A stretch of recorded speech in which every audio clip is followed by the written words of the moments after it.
ఇక కేశవ్ అయితే చాలా కోపంగా గేట్లు తీసుకొని లోనికి విజయం ఇంట్లోకి వస్తుంటాడు. విజయమ్మ భర్త ఫోన్ మాట్లాడడంతో చూసి కేశవని చూసి రారా కేశవ కూర్చో కాఫీ టీ ఏం తీసుకుంటావు అనగానే ఏమీ వద్దురని భార్య విజయమ్మతో మాట్లాడాలని వచ్చాను. చెంచలమ్మ మీద కోపంగా ఉందని తెలుసు. కానీ అది కక్షగా మార్చుకొని ఇలా చేస్తుంది అనుకోలేదు అని చెప్తూ ఉండగానే ఏమైందిరా కేశవ ఏంటి విజయమ్మని పిలువు ఒకసారి మాట్లాడతాను. ఓ ఏంటి కేశవ గారు నీ ప్రాణమిత్రుడితో కబుర్లు చెప్పుకోవడానికి వచ్చారా అని చెప్పగానే లేదు విజయమ్మ నేను నీతో మాట్లాడడానికి వచ్చాను. ఏ విషయం గురించి? నువ్వు నా భార్య మీద కోపంగా ఉన్నావు. ఆ కోపం పెంచుకొని పగగా మార్చుకున్నావు.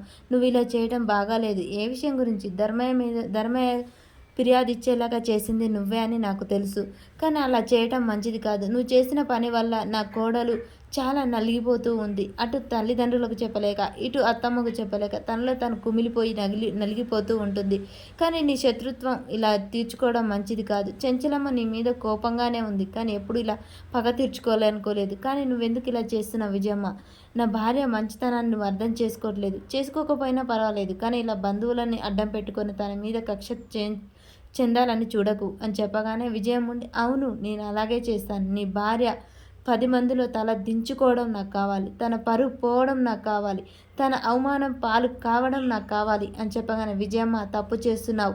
నా భార్య తలుచుకుంటే నీలాగా ఆలోచించి నీలాగా చేస్తే ఒక్క క్షణం కూడా నా భార్యకు అడ్డుగా నిలబడలేవు. ఏంటి హితబోధ చేస్తున్నావా? లేదు నా చెంచలమ్మ గురించి చెప్తున్నాను అని చెప్పేసి అంటాడు. ఇక విజయమ్మ భర్త కూడా విజయ నువ్వు చేసేది తప్పు. ఏంటి మీ ఫ్రెండ్ నీ ప్రాణమిత్రుని చూసి నేర్చుకోండి. తన భార్యకు సపోర్టుగా వచ్చి మాట్లాడాడు. కానీ మీరేం చేస్తున్నారు? తన ముందే నన్ను అవమానిస్తున్నారు. మీరు మారండి అని చెప్పేసి విజయమ్మ వెళ్ళిపోతూ ఉంటుంది. ఇక సింధూర్ అయితే చంటి కోసం చాలా ఎదురు చూస్తూ ఉంటుంది. నాన్న ఉత్తరం చదివి ఉంటాడా?